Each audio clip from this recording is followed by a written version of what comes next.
मियां बिलाल साहब के साथ ये चीजें जोड़ी जा रही है कि कहीं इन्होंने करवाया है। अब जब भी लाहौर हाई कोर्ट में आए तो खुशबू लगा के रहें। जब एक शख्स उठकर वोकला के किरदार के बारे में बात करेगा, कराची के वोकला भाइयों को ये कहा गया कि आप किस एंगल से वकील लगते हो, गुटखा खाते हो, आपकी औकात क्या है। जो आज हुआ, आप बतौर वकील ठीक समझते हैं? अदालतें वो इंसाफ देती नहीं है, इस वजह से ऐसे जो मामला हैं वो सामने आ जाते हैं। खुद ही घर अदालतें इंसाफ तो तब फराहम करेंगी ना जब आप अदालतों में पेश होंगे। आपको नहीं लगता कि ऐसे वाकयात के बाद जो वकला हैं उनकी डिग्निटी पे बात आती है, अवामी राय ये आती है कि जो वकला है वो बदमाश बन गए? बदमाश उठकर हमारे कॉले कोर्ट की डिग्निटी के बारे में बात ना करें। रजब भट्ट के लिए एक बहुत बड़ा सबक आमोज वाकया था। क्या वकला जो ऐसे यूट्यूबर्स हैं, जो ऐसे इन्फ्लुएंसर्स हैं या ऐसे कमजोर लोग हैं, उनके खिलाफ ही ऐसे खड़े होते हैं? देखिए, मेरा इसमें कोई लेन देन नहीं है, कोई किरदार नहीं है। ऑब्वियसली इन्होंने उनके बारे में बात की थी, उन्होंने अपना गुस्सा निकाल लिया और उसे खमियाजा भुगतना पड़ा। अस्सलाम वालेकुम जी। आज कराची कोर्ट के अंदर जो रजब भट्ट के साथ हुआ वो पूरे पाकिस्तान ने देखा कि कुछ वकला थे, पहले वो मियां अली इशफाक के साथ बहस करते हैं, उसके बाद रजब भट्ट के ऊपर तशद्दुद करना शुरू कर देते हैं और ये जो वीडियो थी पूरे पाकिस्तान ने देखी। ये मामला शुरू हुआ था मियां बिलाल साहब से। मियां बिलाल साहब की और रजब भट्ट की ऑनलाइन टसल चलती रहती है, बड़े लंबे अरसे से चल रही है टसल, और आज उसका जो इम्पैक्ट है वो हमारे सामने आया और रजब भट्ट को तशद्दुद का निशाना बनाया गया। अब मियां बिलाल साहब के साथ ये चीजें जोड़ी जा रही है कि कहीं इन्होंने करवाया है, क्योंकि इन्होंने ये कहा था कि अब जब भी लाहौर हाई कोर्ट में आए तो खुशबू लगा के रहें, लेकिन वो कराची में ये सारा मामला हो गया। बात करते हैं। अस्सलाम वालेकुम मियां साहब। जी वालेकुम सलाम। मियां साहब, कहा जा रहा है कि ये जो सारे मामला हुए हैं इसके पीछे मियां बिलाल का हाथ है, इसमें कितनी सच्चाई है या ये सिर्फ आप पे डाला जा रहा है? देखिए मेरे भाई, हर चीज का आपको इल्म है बाखूबी तरीके से। जब एक शख्स उठकर वोकला के किरदार के बारे में बात करेगा या फिर मजहब के बारे में बात करेगा तो यहाँ पर जीरो टॉलरेंस होती है। देखें, काले कोर्ट की डिग्निटी पर बात की गई। कराची के वकला भाइयों को ये कहा गया कि आप किस एंगल से वकील लगते हो, गुटखा खाते हो, आपकी औकात क्या है। देखिए, ऑब्वियसली हमारे तो दोस्त भाई हैं, गैरतमंद लोग हैं, वो गुस्से में है और उन्होंने इसको वार्न भी किया कि बंदे के पुत्र बन जाओ, इस तरह के अल्फाज इस्तेमाल ना करो, लेकिन ये बात नहीं आया और इसे ये खमियाजा भुगतना पड़ा और उन्होंने इसको सॉफ्टवेयर अपडेट किया। तो मैं ये समझता हूँ कि रजब भट्ट का कोई दुश्मन नहीं है, ये अपनी जात का खुद दुश्मन बना हुआ है।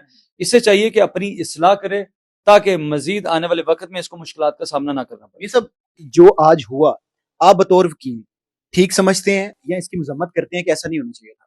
देखिए, मैं इस वकूए की मजम्मत भी करता हूँ, लेकिन साथ साथ मैं रजब भट्ट को भी ये बात करता हूँ कि बंदे का पुत्र बनो, इस तरह के अल्फाज इस्तेमाल ना करो कि तुम्हें इस तरह की आने वाले वक्त में और भी मुश्किलात का सामना करना पड़ सकता है। देखिए, आप पाकिस्तान के ये गैरतमंद लोग वकील हैं। काले कोर्ट की डिग्निटी पर जब बात होती है तो वोकला यहाँ पर चुप नहीं बैठते।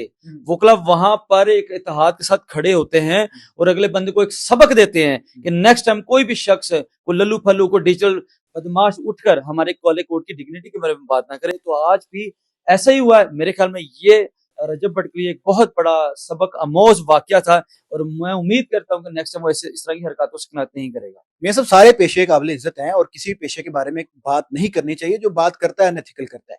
लेकिन आप नहीं समझते कि अगर उसने ये बातें की थी तो कानून के मुताबिक इसका क्यों होना चाहिए था, उसके खिलाफ एप्लीकेशन दी जाती कि काले कोर्ट के बारे में बात की जा रही है, क्या अलग से अदालत लगा लेना मुनासिब है?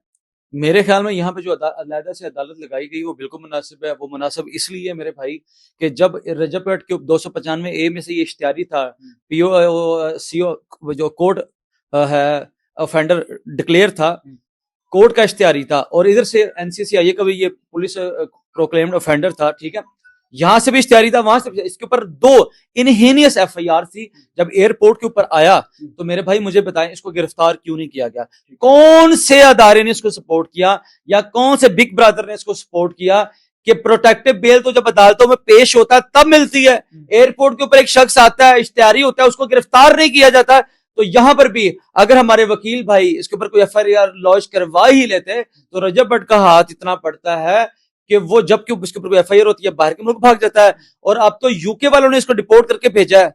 तो मेरे ख्याल में ऑब्वियसली इसने एक हमारे वकील भाइयों को क्रिटिसाइज किया, उन्हें तनकीद का निशाना बनाया, उन्होंने इसको जवाब दे दिया। अच्छा, आपके कहने का मकसद ये है कि जो अदालतें वो इंसाफ देती नहीं है, इस वजह से ऐसे जो मामला हैं वो सामने आ जाते हैं? खुद ही अदालतें इंसाफ तो तब फराहम करेंगी ना जब आप अदालतों में पेश होंगे, ठीक है। अदालतों में पेश होते नहीं है और मामलात अपने ये क्लियर कर लेते हैं पता नहीं किस बिग ब्रदर की बार बार बात करते रहते हैं। रजब भट्ट को एयरपोर्ट पर गिरफ्तार किया जाता तो आज ये नौबत ही ना आती।